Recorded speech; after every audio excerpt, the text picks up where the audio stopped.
హేమరంగపురవాసాయ శ్వేతపుష్పవల్లీ సమేతాయ హేమరంగాయ నమః. శంపొన్ షైకోయిల్. ఇక్కడి పెరుమాళ్ళు గొప్ప దయగలవాడు కనుక ఇతణ్ణి పేర్ అరుళాళన్ శంపొన్ రంగన్ అంటారు. అమ్మవారు అల్లిమామలర్ తాయార్.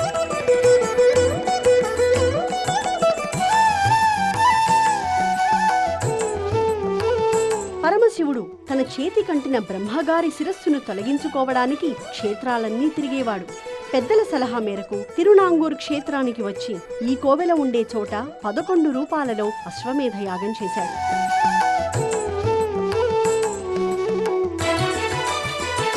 అతని ప్రార్థనకు కరిగి యాగం పూర్తయ్యే నాటికి శ్రీమన్నారాయణుడే ఓంకార రథాన్ని అధిరోహించి వచ్చాడు. దానికి సూర్యచంద్రులు చక్రాలట, 4 వేదాలు గుర్రాలట, బ్రహ్మ స్వయంగా సారథి. ఈతణ్ణి దర్శించిన శివుడు పావనుడయ్యాడు. స్వామి, 11 రూపాలలో నిన్ను ఆరాధించా.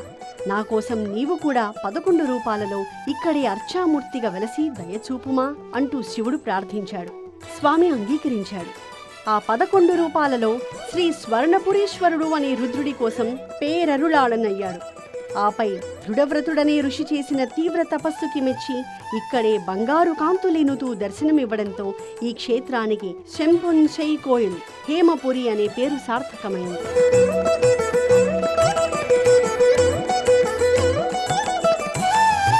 సేవించిన వారిని సేద తీర్చే ఉదార దయామూర్తి.